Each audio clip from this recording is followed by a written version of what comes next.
చంద్రబాబు గారికి తెలియదా 8 లక్షల కోట్ల రూపాయలు అప్పు చేసింది వైసీపీ ప్రభుత్వం అని? 11 లక్షల కోట్ల రూపాయలు రాష్ట్రం మీద అప్పుల భారం ఉంది అని ఇవన్నీ తెలిసే కదా వాగ్దానాలు ఇచ్చారు. మరి అలాంటప్పుడు ఎలక్షన్లు అయిపోయిన తర్వాత, ఓట్లు వేయించుకున్న తర్వాత, మీరు గెలిచిన తర్వాత, మీరు అధికారంలోకి వచ్చిన తర్వాత, మీరే కాదు బీజేపీ పార్టీని కూడా మీరు అధికారంలో అక్కడ కూర్చోబెట్టిన తర్వాత ఆంధ్ర రాష్ట్ర ప్రజలకి ఇంత అన్యాయం చేయడం భావ్యం కాదు. ప్రతిపక్షం అనలేము, ప్రతిపక్షం ఇవ్వలేదనే ఆయన గోలంతా.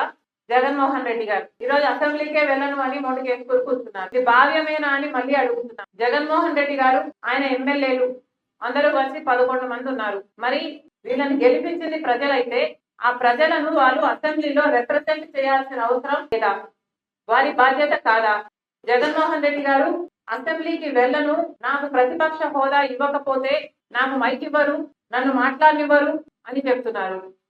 అయ్యా, నీకు ఎందుకు ఇవ్వటం లేదు ప్రతిపక్ష హోదా? మీ స్వయం కృతాపరాధమే కదా.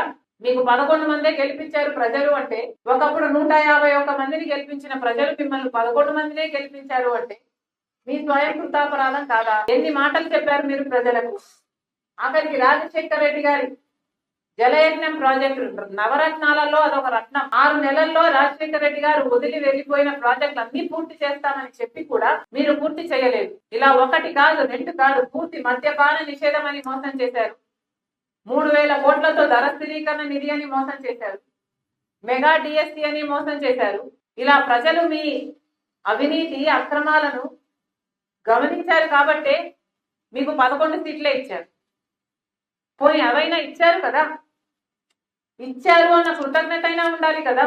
ఇది చాలా విడ్డూరంగా ఉంది.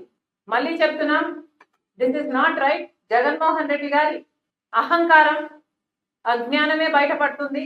ఒకవేళ జగన్మోహన్ రెడ్డి గారికి ఏమైనా అసెంబ్లీకి పోయే ధైర్యం లేదా, లేక ఆ సామర్థ్యం లేదా, జగన్మోహన్ రెడ్డి గారు సమాధానం చెప్పాల్సిన అవసరం ఉంది. ఈరోజు జగన్మోహన్ రెడ్డి గారి వైసీపీ ఎమ్మెల్యేలకు కూడా ఈ ప్రశ్న అడుగుతున్నా. మిమ్మల్ని ప్రజలు గెలిపించారు. ఎందుకు గెలిపించారు? మీరు వాళ్ళ రిప్రజెంటేటివ్స్ గా ఉంటారు అని గెలిపించారు. మీరు ఎమ్మెల్యేలు అయ్యారు. ఎమ్మెల్యే అంటే అర్థం ఏమిటి? Member of legislative assembly. మీరు ఏమిటండి మెంబర్ ఆఫ్ లెజిస్లేటివ్ అసెంబ్లీ? మీరు అసెంబ్లీకి వెళ్ళకపోతే వాట్ ఆర్ యూ? ఆలోచన ఉండనవసరం లేదా? ప్రజలు మీకు ఓట్లేసి గెలిపించారు. మీ డెఫినేషనే అది, మెంబర్ ఆఫ్ లెజిస్లేటివ్ అసెంబ్లీ అని. మరి అలాంటప్పుడు మీరు అసెంబ్లీకే వెళ్ళను అంటే మీరు ప్రజలకు వెన్నుపోటు కొట్టడం కాదా? మీరేమైనా ప్రజలకు ముందే చెప్పారా మేము ఓడిపోతే అసెంబ్లీకి పోము అని? చెప్పలేదు కదా. ప్రజలు ఏమనుకున్నారు? మిమ్మల్ని గెలిపిస్తే వాళ్ళని అసెంబ్లీలో మీరు రిప్రజెంట్ చేస్తారు అని కదా వాళ్ళు అనుకున్నారు. మరి అలాంటప్పుడు మీరు ఇప్పుడు అసెంబ్లీకి వెళ్ళకపోతే మీరు ప్రజలను మోసం చేసినట్టు కాదా? మీకు ఏ హక్కు ఉందండి మేము అసెంబ్లీకి వెళ్ళము అని చెప్పడానికి? జగన్మోహన్ రెడ్డి గారి అంటే అహంకారం అనుకోవచ్చు. మీ అందరికీ ఏమైంది? ఒక్కొక్క నియోజకవర్గం నుంచి మిమ్మల్ని గెలిపించింది నియోజకవర్గంలో ఉన్న సమస్యల గురించి మీరు ఫ్లోర్ ఆఫ్ ది అసెంబ్లీలో మీరు మాట్లాడాలి అని కదా. మీరు అక్కడెక్కడో మాట్లాడతాం, మా ఇంట్లో మాట్లాడతాం, పక్కింట్లో మాట్లాడతాం అంటే ఏమర్థం ఉందండి? మాట్లాడొద్దు అనటం లేదు, పోరాటాలు బయట చేయొద్దు అనటం లేదు, కానీ అసెంబ్లీ లో కూడా చేయాల్సిన అవసరం ఉంది కదా. ప్రజలు మీరు పంపించిందే మెంబర్స్ ఆఫ్ లెజిస్లేటివ్ అసెంబ్లీకి అయితే మీరు పోము అంటే ఎంత అజ్ఞానమో ఇది బయటపడుతుంది. మళ్ళీ చెప్తున్నాము, this is not right. YCP ఎమ్మెల్యేలకు కూడా చెప్తున్నాము, absolutely wrong.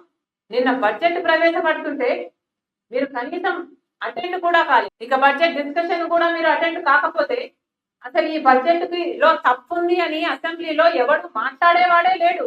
This is ridiculous. వెళ్లాల్సిన అవసరం ఉంది. సర్కారు చేస్తున్నది అన్యాయం అయితే అన్యాయం అని చెప్పాల్సిన అవసరం ఉంది. సూపర్ 6 కేటాయింపులు ఎక్కడున్నాయని అడగాల్సిన బాధ్యత మీకుంది. ఇసుక దందా జరుగుతుందని చెప్పాల్సిన బాధ్యత ఉంది. బెడ్ షాపులు పుట్టుకొస్తున్నాయని మీరు ఫ్లోర్ ఆఫ్ ది అసెంబ్లీలో మాట్లాడాల్సిన అవసరం ఉంది. ఇవేవి మీ బాధ్యతలుగా కనిపించటం లేదా? మళ్ళీ చెప్తున్నాం, మీరు అసెంబ్లీకి వెళ్ళకపోతే రాజీనామాలు చేయండి. మీరు రాజీనామాలు చేయండి. ఈసారి మళ్ళీ మీరు నిలబడితే ప్రజలకు చెప్పండి, మేము అసెంబ్లీకి వెళ్ళము, మిమ్మల్ని గెలిపించినా మేము వెళ్ళము అని చెప్పండి. అప్పుడు మీరు ప్రజలు